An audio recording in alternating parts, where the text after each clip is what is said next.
Good morning, everyone. You have joined yet another show, Question Worth Asking, our latest episode. And today we are featuring another very interesting guest in this space. It's Swati Deepak. She's joining from London. Good evening, Swati. Hi, Kanishka. How are you? I'm good, thank you. How are you? I'm great. It's still early morning here in San Francisco. Thank you. And so just to give you a little background before we introduce our callers, Swati works as a partnership consultant engaging in global foundation and donors in innovation funding collaborations. She also advises NGOs and development agencies on their partnerships and fundraising activities. And also she had secured several large-scale competitive bids to USAID and DFID, including a global reproductive health program worth US dollars 72 million and a global research program worth US dollars 150 million.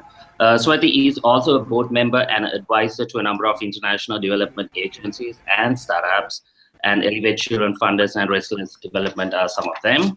Also, Swati also has co-founded a social enterprise which runs music, art, and cultural events in the UK and worldwide, a record label, and a glamorous camping business. Impressive, Swati. We have a few callers joining today from several parts of the world. So first, I let each of them introduce themselves. First, I go to Jenny, who's joining from Ojo.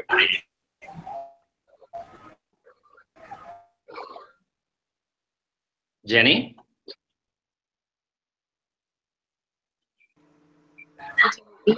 Jeannie? Jenny? Hi.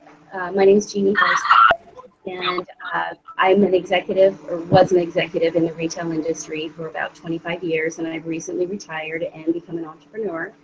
Started my own jewelry and apparel company, but now I'm actually looking to start a nonprofit jewelry and apparel company, and also gifts that gives back 100% of the profits to charity. So it's time in my career to give back, and I'm looking to for help, and that's why I'm on the call. Thank you. And now it's Jorge, joining from Mexico. Hello. Yes. Hi, Kanishka. How are you? I'm happy. Good. I'm happy to join here. Well, I'll introduce myself very quickly. Currently, I serve in the International Advisory Board of a foundation called the Wheels of Hope Rising Foundation, which is based in Nigeria and focuses on projects that go towards empowering people in in agriculture, education, and healthcare too. And it's expanding its reach in Mexico and in the USA in programs that focus on hunger eradication and also human rights protection. So, well, I serve the board there, and also I work at a company here in Mexico. It's an inflatable manufacturer called Azteca Inflables, and well, it's I serve as a marketing coordinator there. And basically, the reason I'm here is because I'm very much interested in the work Swati and is doing, well, where she serves as a member, and her social enterprise too. I mean, as soon as I saw the person that was going to be interviewed here, well, I got really interested and certainly had to pose a question. So yeah, that's the reason I'm here, and looking forward to. Thank you. Asking. Thank you, Jorge. Larry, who's joining from Nigeria. It's audio, sir. You can introduce yourself to rest of your colleagues and learners. Larry? I think you're on mute. Hi, Larry. Okay, till he unmute, I'm going to go because we have very limited time. I'm going to take my first question. So this first question is coming from Nigeria by Muhammad Ibrahim Swati. He wants to know, in partnership building, what are main steps involved? Okay, so I think for partnership building, the really first thing to start with is, what is it that you're actually looking to achieve by having a partner? Are you looking at a partner who's going to be able to give you funding? Are you looking at a partner who's going to help you deliver something? Is it a partner that's going to allow you to learn something that your organization isn't able to do? Or is it about partnering to increase the influence of your work and influence other stakeholders in the place that you're in? So I think the very first thing to start off with when you're looking at partnership building is that identification. What type of partner are you looking for, and why do you need them? I would then think about, after you've looked at what type of partner you are, look at drawing up between you and the other members of your organization, what is the key criteria that you want that partner to be able to have. So is it that they work in your area? Is it that they work in children and young people's rights? Is it that they work in an area that you don't work in? And basically build out a set of things that would make up your ideal partner that will allow you to deliver the thing that you need the partner to deliver on. And then I think the next thing is, you've done your initial, what are my needs and what is it that the profile of the partner that I'm actually looking for. And then I would go about actually gathering intelligence on who are the right partners that fit that, fit whatever you're looking for. So, you know, what can you find out about these organizations? What are, you know, if you're looking to partner, for instance, for getting funding,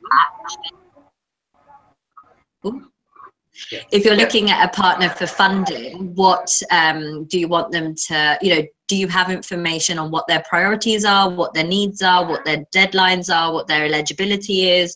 Look at actually who are they already partnering with that you know, you want to replicate, and look at what have they said about that partnership. Have they said about, you know, that they've worked in a certain area, or they've allowed to, like, you know, really build up their relationship together? And I would really gather intelligence about different partners that there are, and then I would actually put them against your criteria before you were like, okay, well, I want to target this partner for the reasons of getting further funding. This is why I think that they're going to be the best fit for us as an organization.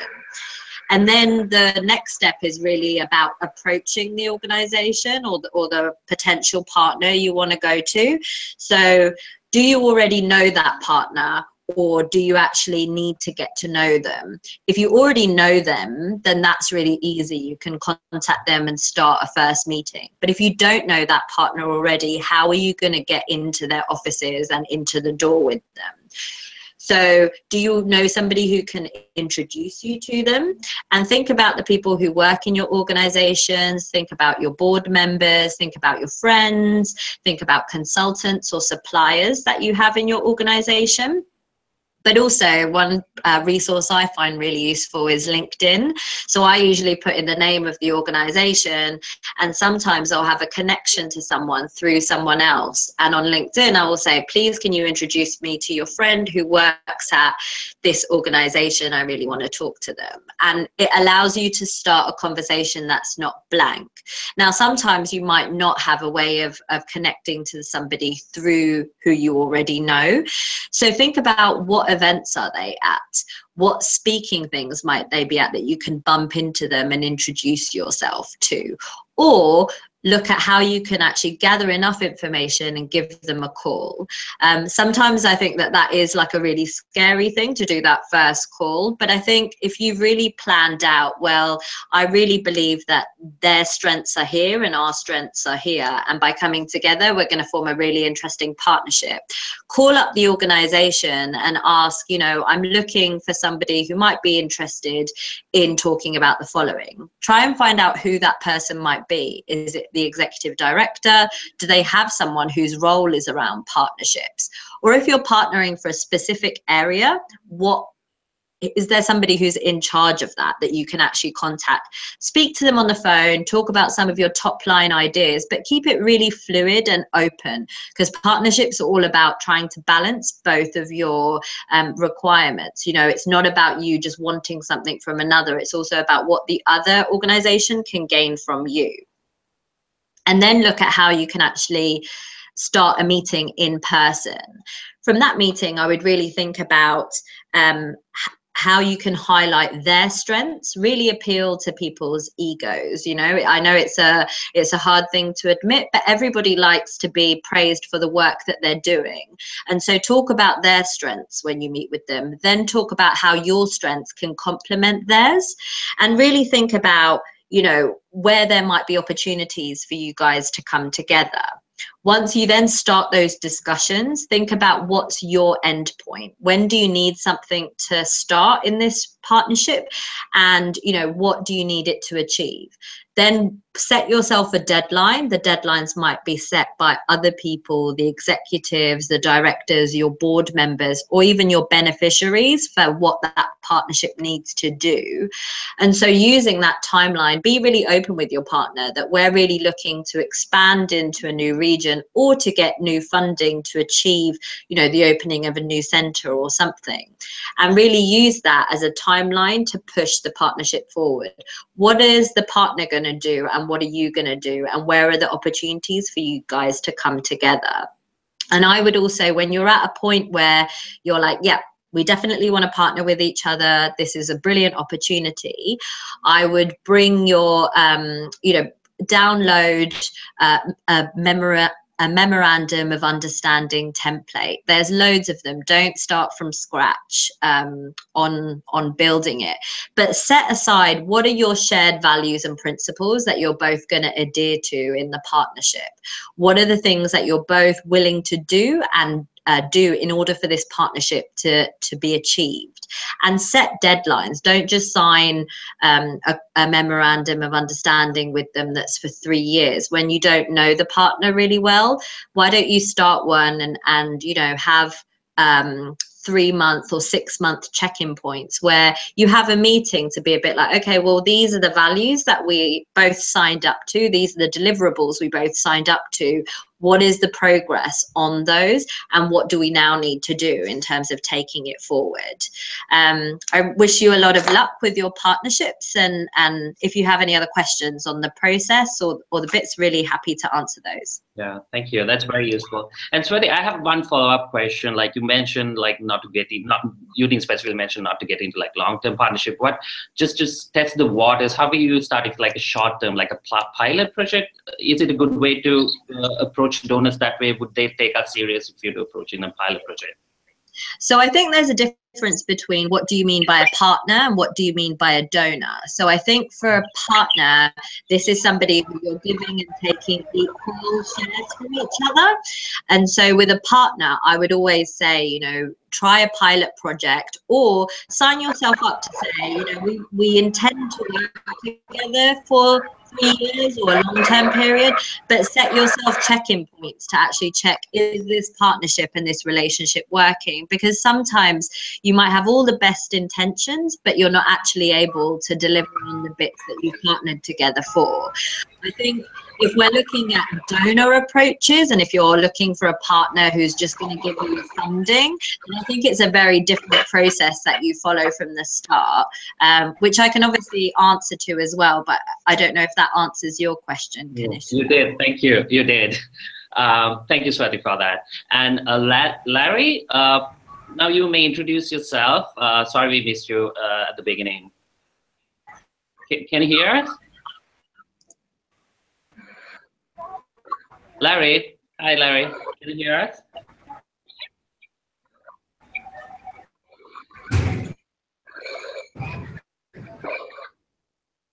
Larry, okay. So I'm going to go for our next question. So next question comes from Veronica Martinez. She's from US. So she wants to know from Swati, how long should you plan to cultivate a donor or partner before getting results? I think you need to set yourself really realistic targets. I think whenever I've been working with clients or had to work on a fundraising strategy myself, one of the key things that I'm really aware of is that to cultivate a new donor, you have to be really aware that sometimes those opportunities, if they're absolutely brand new to you or to your organization, you need to factor in at least a year. And I know that sounds really large and a lot of time, but for them to actually understand what you're doing, for you to have some initial meetings, to actually work on a proposal, for that proposal to then go into, you know, their board, for the actual decision to come back, and for you to kick it off. That full time frame from when you start gathering the intelligence on them all the way through the stages usually takes about 12 months, but it really depends. The things that can really quicken up the cultivation time is, do you already know them? You might have a fundraiser, or you might yourself have worked with the same donor in another organization before, and now you've moved into a new place. So you already have a really good relationship. That can shorten the time. The other way is by, you know, can someone in your board, someone in your organization, one of your beneficiaries, can they introduce you to somebody? Can that shorten the time to cultivate the relationship? And then the other bit is, you know, is that organization already giving to you? You know, lots of organizations are already giving to you already. And sometimes I think a lot of organizations struggle, or they don't feel ready enough to go back and make a re-ask, because they're like, well, this donor has already given us 3 years worth of funding. After a year or a year and a half, I don't feel comfortable to be able to go back to the donor, or back to, you know, to ask them for new funding or additional funding. I would say always make sure that you can build in time to cultivate the relationship. Give them updates on what work is already going on in your organization. Let them know about challenges that you're facing. You might be facing challenges that are not affected by anything in your organization. It could be disasters that are happening in your country. It could be political problems. It could be international problems. It could even be problems that the whole of civil society in your country or your region are facing. And so think about, how do you message that to your donors? You know, a lot of organizations and donors want to be aware of really what's happening on the ground. You know, they want to feel like they actually understand the context, that they know what their grantees, the challenges that they're facing. So really think about, what are the ways that you can communicate what you're doing and allow them a chance to learn from you, and then think about a re-ask. You know, so an example could be, you know, a lot of some grantees that I've been working with in India are facing a lot of problems because some of their other funders are having their operations restricted by the Indian government. So even though they had funding from Ford Foundation and lots of other big international funders, those funders can't get money to them. And so they go to their other funders and say, you know, like, we did have all this funding from Ford, from other organizations, but they're not able to get us funding, and we're facing a real problem, you know, with cash flow. We can't pay our staff.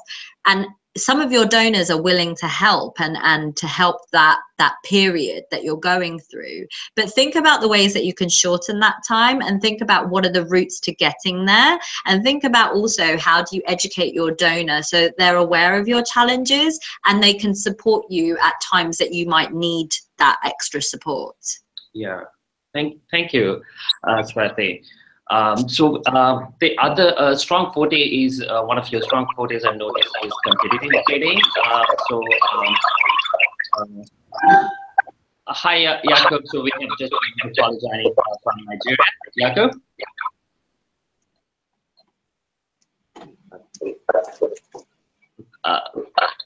Can you hear? You're on. Please unmute yourself. I think you're muted. Jakob? Hello. Hi. Can you hear me? Yes, I can. How are you doing? I'm good. We are actually going on live right now. So Swati is here, and we have a few callers joining. So I'll let you introduce yourself first, Jakob, and then later on I'll again let you ask your question. Okay? That sounds good. Great. Yeah, fine. Yes, my name is Yakubu Adeleke. I'm a Nigerian, and my background is in theater and performing arts, with specialization in theater for development, an interdisciplinary program which explores the dynamics of arts, culture, media, and entertainment for human development. I have several years of experience in this area, having worked in projects with UNICEF, Triple NGO, and then Federal Road Safety Commission under the Noble Noral Wole Soyinka And aside that, I've also participated in a number of social enterprise projects. I'm an IDEX Accelerator Fellow. As an IDEX Accelerator Fellow in India, where I served, I consulted for One Child, One Light, which is an initiative of private solar energy. One Child, One Light, the idea behind One Child, One Light is to take solar lights to rural children in India that are having challenges with electricity. So we raise funds and then make that available to them. So generally, I mean, I consult in the area of human development and then theater for development, using theater as a tool for communication to human development. Okay. Thank you for that wonderful introduction. And I think Swati have done some similar work in like theater, so she can speak to that as well. So I'm going back. That's great. I'm going back to my previous question. Swati, this is on competitive bidding. So the question I have is from Sierra Leone, from George Morris, who was actually supposed to be on this call today. He couldn't make it. So his question to Swati is, I would like to know how to work in partnership building and fundraising for organizational in Sierra Leone. Also, how to do competitive bidding. So his main concern is he wants to know how to do competitive bidding, and that how he would use that to what his work in Sierra Leone. Sure. So one of the things, I've worked with a number of organizations. I've led competitive bids myself, but I also consult and advise a lot of organizations that are thinking about going into competitive bidding with USAID or DFID or the EU. And one of the really key things to understand is that there's a huge difference between fundraising and competitive bidding. Fundraising is, you know, you guys have identified what it is that you need funding for, and you're trying to cultivate and get funding that actually allows you to develop the programs you're already used to. Competitive bidding is really different. So it usually comes from the big aid agencies, so the US government, the UK government, the Scandinavians, and so on and so forth. And the difference is that when they release a tender, they will say, for instance, we have 70 million available over the next 3 years, and we need someone who is going to immunize 1 million children for that amount of money. Tell us how you're going to deliver it and why you're going to be another organization or group of organizations out there. So my first thing would be that if you are looking at competitive bidding for the first time as an organization, I usually advise a lot of organizations not to try and prime for competitive bidding their very first time. It's a very long process, and you have to be really, you know, you have to be really, really clear on the actual guidelines you're following. You need to know who your competitors are. You need to be really focused, because a lot of the competitive bidding is given within very short time frames and very prescriptive. You have to, you know, follow margins and word counts. That's very different from fundraising applications, and giving proper like financial plans. That's like, okay, well, this is how much it will cost to immunize 100 children. After 100 children, you give us this amount of money. Effectively charging an organization for your services. And so one of the things I would say first is, and you know, this learner is coming from Sierra Leone, I would really think about, okay, well, what are the opportunities in Sierra Leone for what you're working on? Is it healthcare? Is it education? Is it, you know, the key areas that maybe the Sierra Leonean government has outlined in the SDGs as areas that they're going to focus on investment with? Then go to the type of funders that are investing in those areas that match yours. So is it USAID? Is it the EU? Is it the Danish government? And so on. And then actually go onto those websites by those funders themselves. They give a lot of information on when these bids are likely to come out. They give a lot of information around kind of tools. So a lot of bidding organizations have to have certain capabilities that they can demonstrate in place. And all of the funders, these big competitive organizations that offer competitive bidding, give you tools that you can actually used to assess whether your organization is ready to bid for them. So USAID has a tool called NUPAS, which is NUPAS. So you can download the tool and go through it, and it'll tell you you're going to have problems because you don't have procurement policies in place, or you don't have financial systems in place, and so on and so forth. One of the things though is not to be discouraged. Competitive bidding might be large and require different skill sets. It's absolutely a huge area of potential for organizations, and a lot of different governments actually want to give competitive bidding to local NGOs. They don't want to give it to organizations based in Europe or North America, but sadly a lot of the capabilities sit in those countries and with these big INGOs. And what I would really suggest, and what I always advise to clients who are looking kind of starting competitive bidding is, don't go in for being the prime. So don't take all the responsibility and lead it yourself. Go to an organization in your country that you think might be bidding and offer up your services as part of their bid. So become a sub or a sub-recipient to their competitive bidding. That way, you can actually learn from within. You will go through the whole bidding process, the whole negotiation, and the whole delivery of the program, but you don't have to take any of those legal risks that go with actually that type of level of investment.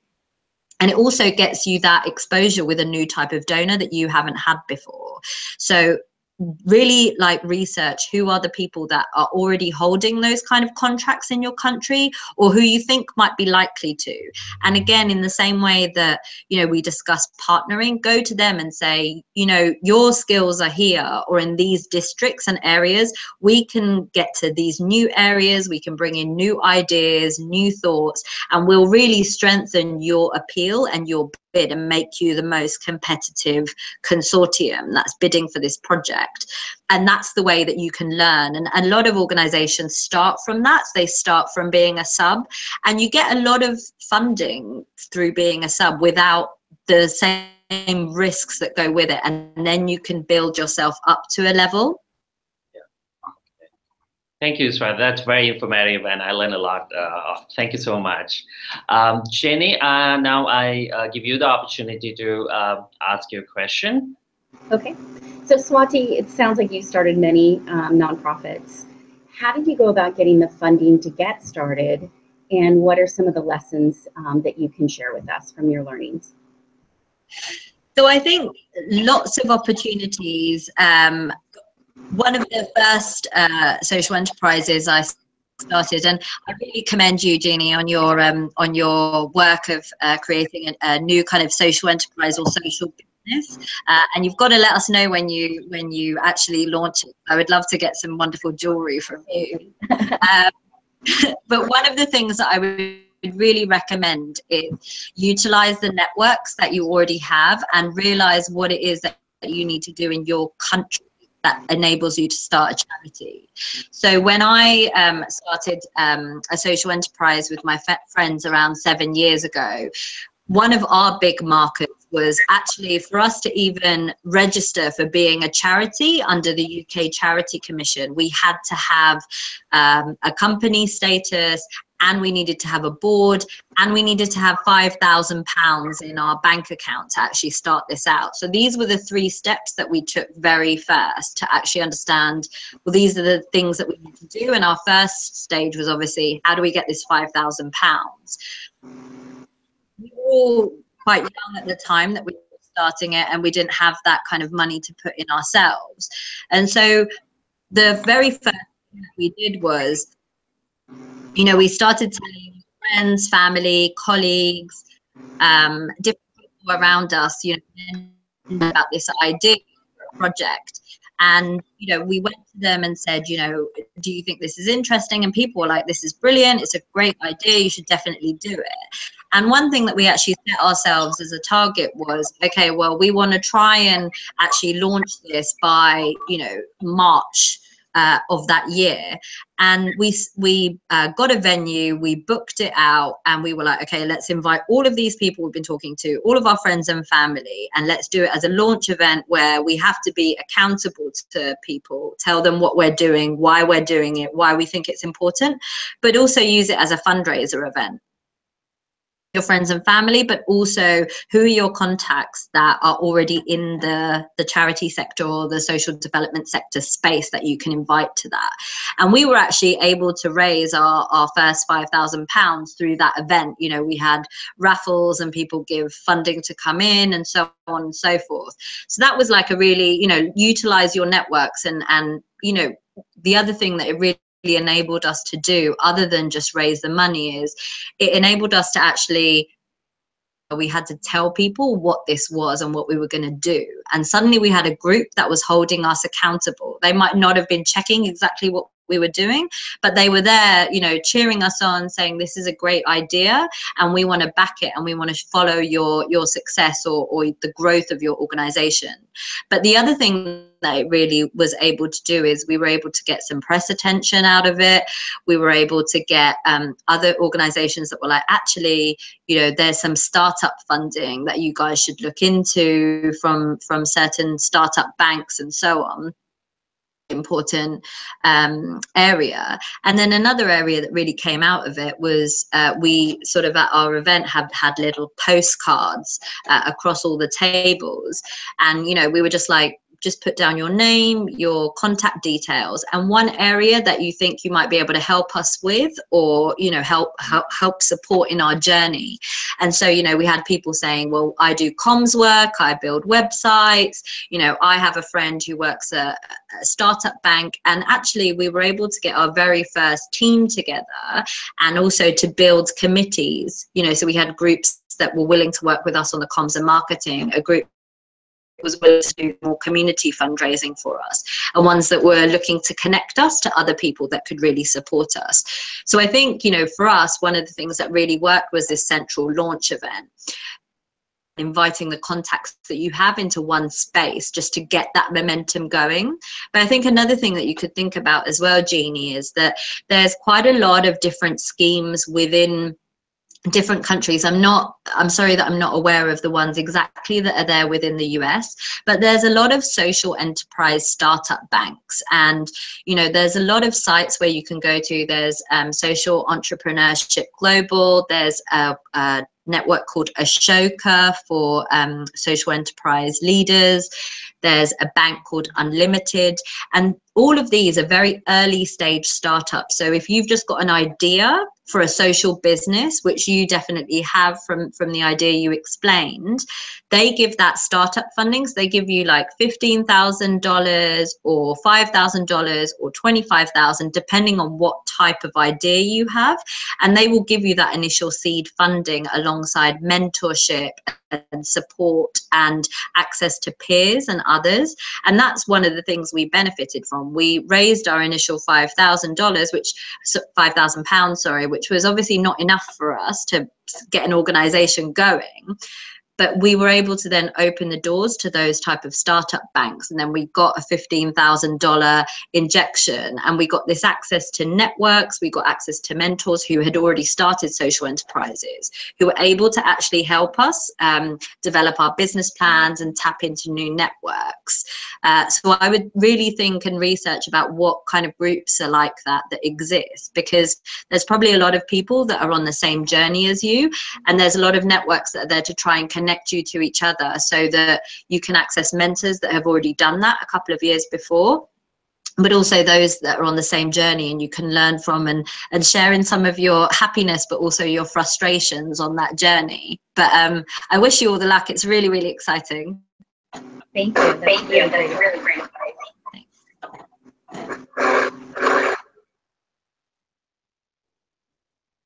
Thank you.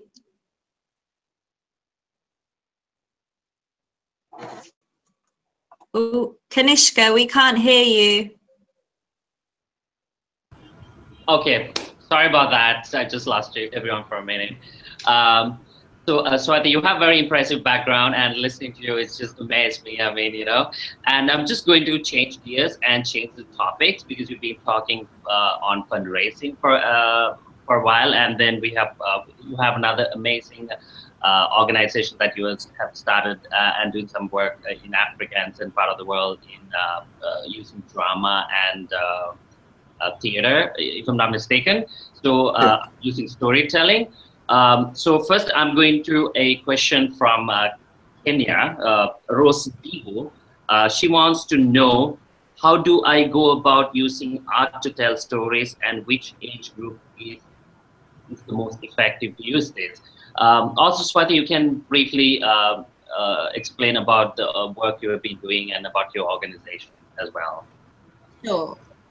So sadly, we haven't worked very long in theatre, but we've done a lot in terms of music and other art forms, so visual arts, photography, but it's mainly centered around music.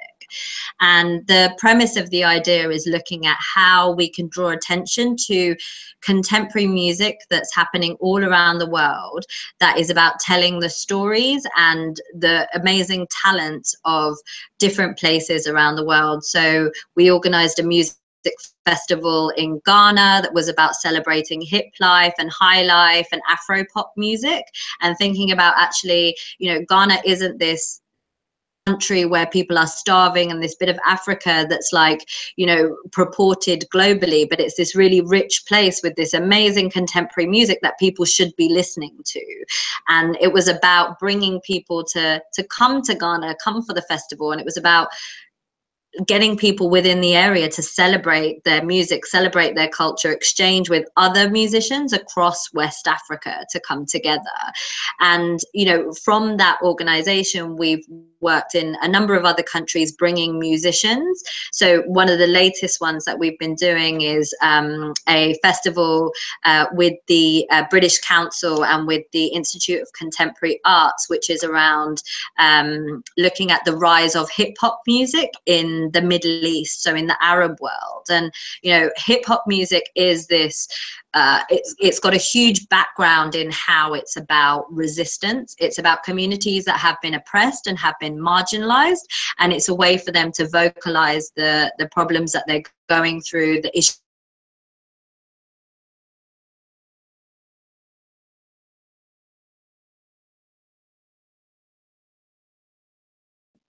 I think we lost Swati there. Swati?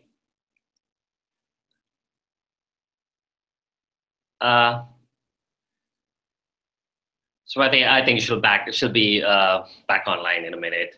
So in the meantime, Jakub, I think this directly is relevant for you, right? You're doing similar kind of work in Nigeria, right? I think you're muted as well.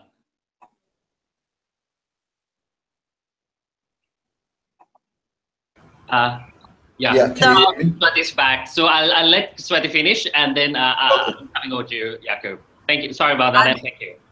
No worries. I'm so sorry. I don't know what happened. I just saw a screen, like everyone just froze on my screen. It happens a lot. I have been there many times. You're good, Swati. So really, I think just coming back to the question around how to use art for storytelling, I think it's about who are your audiences that you want to influence, and how can art be a way to actually reach those audiences.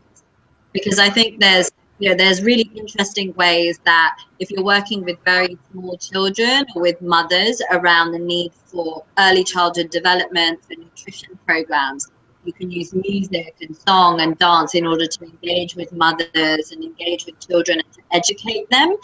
So that's a really interesting way that you can use art as a form of storytelling at a very young age. But also there's really interesting ways that even, youth and adolescents are using different forms of art, be them photography, be them music, be them contemporary music, talking about the frustrations that growing up as a young person, maybe growing up as a girl is, and trying to change the behaviors in your community. There's been some really interesting work that's been done around, how do you change the debates around things like female genital mutilation, and how do you use art as a way to actually engage with communities. So how do you use traditional forms of storytelling? How do you use traditional forms of art in order to start a dialogue about these issues that are really affecting the community?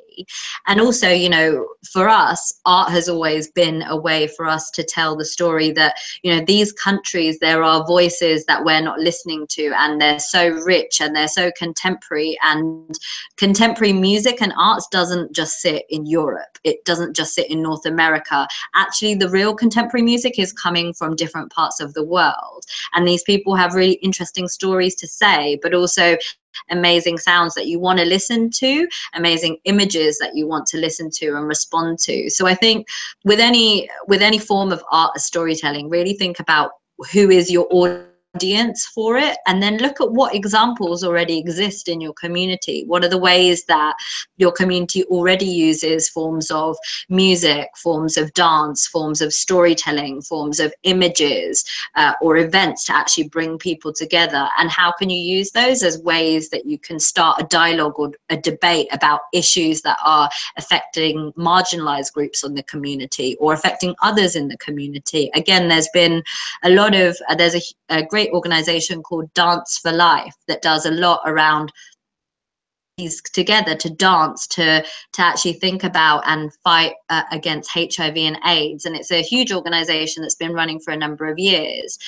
War Child also do a lot to actually bring together influential musicians to actually tell the narrative and the story of children that are going through war. So look at what ideas already exist out there and think about how you're going to use a different form of art to get to the audience that you're working with or want to work with.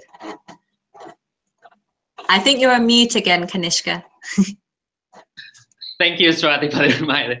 It's a great segue for Jakub for your question. Jakub, it's over to you now. Yeah, let me ask my question. The question is, what were the major challenges confronted during your startup phase? Because I know a lot of organizations and individuals who are passionate about human development face a lot of challenges at the startup phase. Then secondly, I also want to know, because the organization sounds to me like an NGO, not like a social enterprise. So I'm trying to understand, what exactly have you put in place to sustain this organization in case funding doesn't come, grants doesn't come? So what happens to the organization? Because a lot of NGOs died because of that.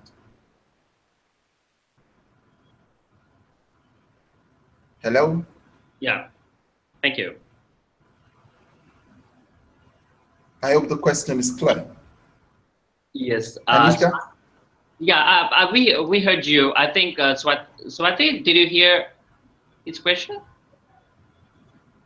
I think again, yeah, Swati is frozen for a minute or two again. Jakub, I think you might need to repeat the question once Swati is back online. I think she didn't hear you. That's fine. Yeah, just let's give her a few minutes. Yeah, I also want to chip in some advice for the person that is planning to work with arts. That's a question that she was attending to earlier. I think you should lay your hands on materials by Auguste Boal. Auguste Boal is the founder of Theater of the Oppressed. Okay, Auguste Boal. Okay, thank you for that. Auguste Boal. Theater of Oppressed, right? Theater of the Oppressed. Of the Oppressed. Yes, and it's a very, very popular material. This person can just Google online and then check for Auguste Boal's work. Then you can see a lot of experiments that people have done in that field to utilize theater to trigger popular participation. Because I think beyond creating awareness with theater, you also need to understand the other aspect of it, as in getting the people to be a part of it. That is making it a participatory theater. That is when it actually triggers that, change, even from the participants themselves. Yeah. I think she's back. Yeah, she's back. Swati, I think you, yeah, I'll let Jakub again repeat his question. I'm so sorry. I'm so sorry. No, it's No, it's fine. Not your fault. It's fine. Yeah. The question is, yeah. What were the major challenges? Can I go on? Yeah, please. Is it okay? Yeah. What were the major challenges confronted when you were setting up your organization? And how did you overcome this? Mm-hmm. Then secondly, is that the organization sounds to me like an NGO, not a social enterprise. So I'm asking, what are the things you have put in place to sustain this organization if grants, funds, and fundraising is not coming forth? Mm-hmm. So actually, I'll answer your second question first, Jakub, and really interested to hear the work that you're doing as well with theatre and film. We actually started off as a social enterprise right to begin with. And what's really interesting is that, and I was explaining this a couple of weeks ago with Kanishka, but we've actually decided not to stay as a social enterprise and just to become a business with a charity that's been attached. And the reason that we've actually done that is because the way that we've always had it as a sustainable form of income is that although the festivals that we run are often free for the local community to come to, we do to come to these music events. So, you know, we charge people for entrance to come. We have sponsors who cover the event price for us. So we do generate a profit from the events we have ourselves. And we've done events all around the world, a lot in the UK. We do sort of monthly events. We've done annual festivals that are multi-days. And we also have a record label attached to it. And obviously the record label is another form of income generation because we sell the records for it, opportunity to really, you know, generate the funds from the organization. But the reason that it's been a social enterprise is those funds have been held in pots for the community to then look at how they want to distribute it. So in Ghana, for instance, we do a 3-day music festival, and the profits that come from that, we work with the local chief and a group of young people who work on the programming in the area, and they then work on distributing that money on an annual basis in small micro grants. And a local, in a really small fishing village, and what that's allowed is, you know, people in the area to start agro ecology projects, to start catering businesses, to start other enterprises. So it's a way of the festival not being this sort of big tent that just goes in and uses all the resources of this place, but it actually uses and celebrates the expertise and the ideas of the people that are there, and also involves them in what we do, how we do it, and how we spend and invest our profits back into that community itself. So it's not about us utilizing the place and taking the funding out of the people in Ghana.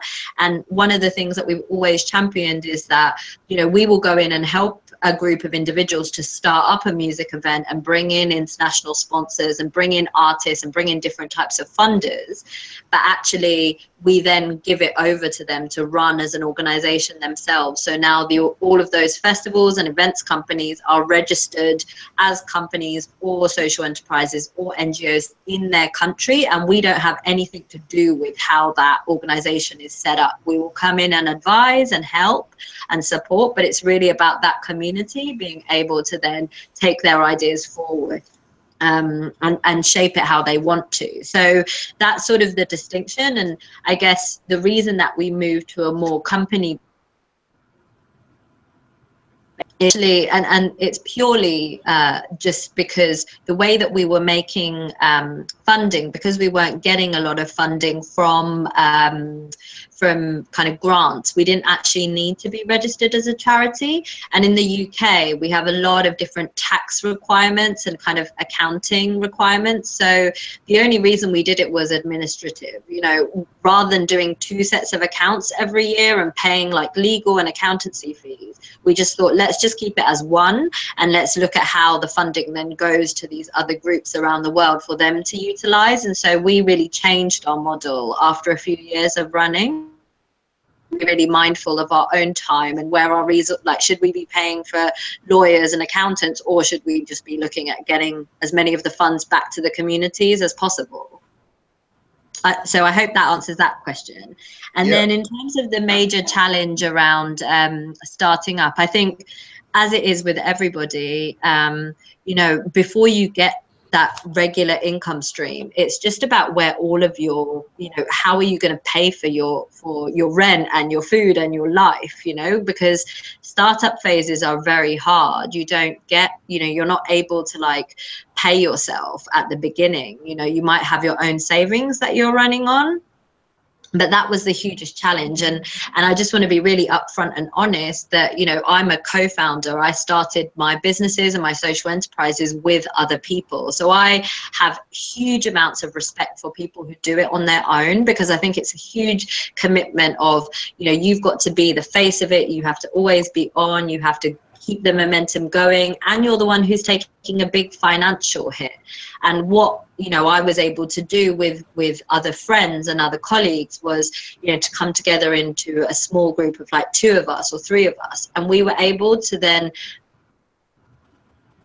how are we going to pay our rent, how are we going to actually live like outside of doing this. And, you know, what we were able to do is go off of each other's energy flow. So it's like, you know, I could... Swati, I think, yeah. Oh.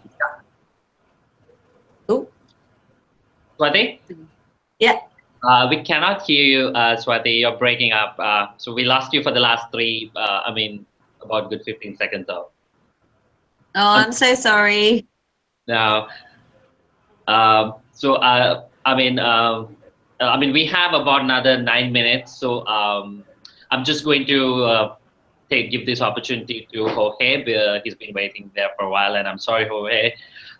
Please go ahead, ask your question. I hope, Jakub, you're happy with the answer, or do you have any follow-up questions?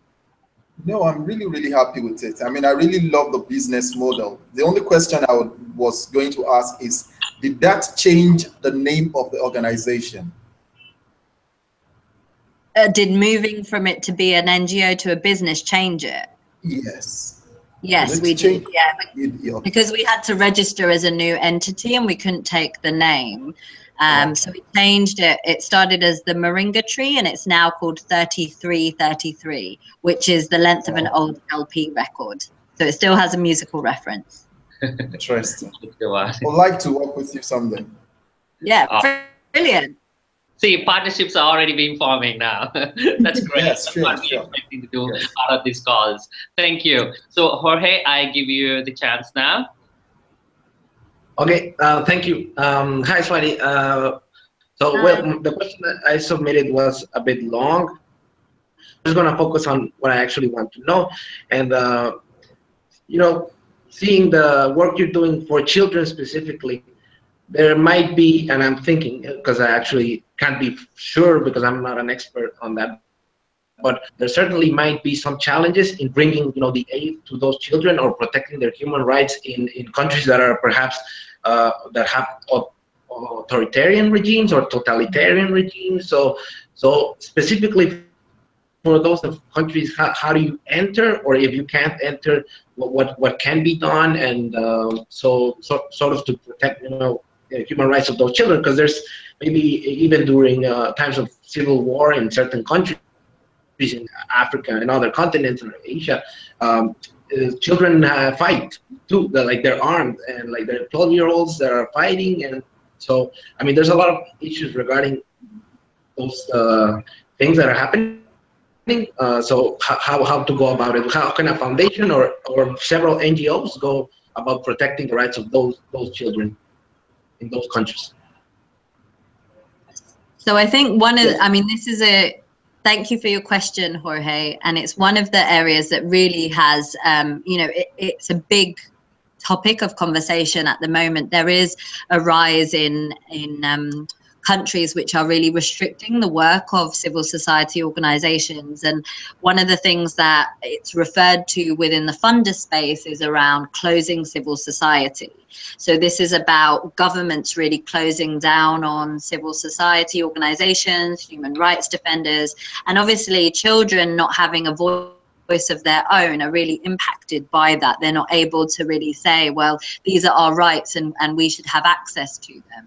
And I think one of the really key things to note is that donors are thinking about this.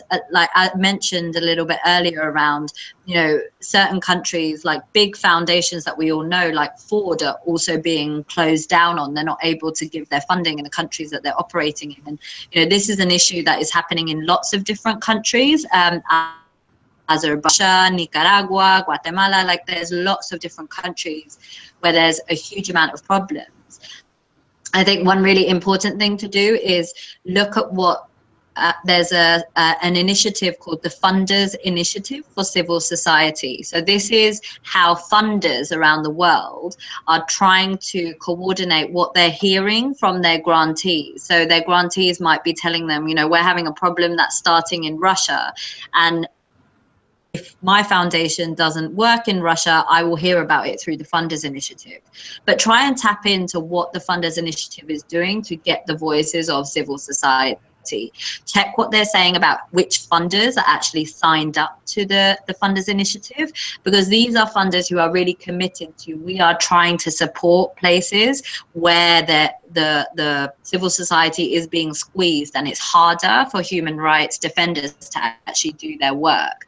So look at those funders and really try and look at what kind of dialogue you can start. If you're a consortium of different foundations in your countries, what are the key challenges that you're facing that you can maybe what you could do is write a letter to document what are the challenges you're facing in that country and all sign against them. There's power in numbers, and send that to all of the donors that all of you work with to say, this is these are issues that we're facing in Mexico or in Nigeria or wherever you're working, and feed it into these initiatives that funders are looking at, because they are trying to listen, but unless organizations on the ground are saying these are the problems that we're facing, there isn't any dialogue space for that to happen. So there are initiatives out there that are about that dialogue going, but I think that's all well and good, and I understand that you still want to be able to provide those services on the ground. So I think it's also looking at back to those partnership relationships. What are the partnerships that you can have that allow you to support those children, whether they be child soldiers or children of war or others? How can you as civil society organizations on the ground support each other, and how can you document what you're doing to tell donors about it as well, to show the resilience that local organizations are having in the face of all of these problems? Because again, that's a huge area that's being talked about in funders circles at the moment. Answers your question. Yes, surely. And yeah, like my country is not the exception. I mean, there's something as common as child labor, and something as controversial as sexual exploitation of women, well, children, girls, and so there's a lot of things happening. And yes, so I think I'll look into that initiative you're saying, and perhaps there's a lot of work that we can still in Mexico. I mean, it's not the exception. We do have human rights problems, and with children specifically. So I would also say quickly that there are, so look at urgent action funds. So these are like rapid grants, and also look at the human rights funders network. So these are all funders around the world that are committed to human rights. And you can find a lot of information about who is supporting the issues that are happening in Mexico, for instance, or by your country. And you're able to find who are the funders that are trying to listen and trying to fund urgently in these spaces, because there is a risk. Sure. Yes, we'll do that. Thank you, Swati. Thank you, Swati. Thank you, Jorge. Actually, we just have about less than a minute, so I mean, I'm going to have to stop taking questions beyond this point. And unfortunately, we couldn't even get through half of the questions, Swati. So probably we might have to do another session in the future. So I'll get in touch with you again at some point just to make it fair for everyone to get their questions. And it's amazing. And again, I take this opportunity on behalf of Philanthropy University for Swati, for your, in spite of your busy schedule, that you said yes and that you spent the time with us this 1 hour. It's been great learning curve for me personally as well. And all the callers who joined from all around the world and who's streaming live right now on YouTube. Thank you so much for staying tuned for Question Worth Asking for 1 hour. And I'm looking forward to joining with everyone again next month with another interesting guest. And also I would like to thank the senior leadership at Philanthropy University as well as the community manager, Jason Bigman. Without their support, this wouldn't have been possible. So thank you guys for all the support that's been giving for Question Worth Asking. So until we meet again, I say thank you so much and over and out from Philanthropy University. Thank you. Thank you. Have a good day, guys. Have a good day. Bye. Bye. Take care of yourself. Good luck in all of your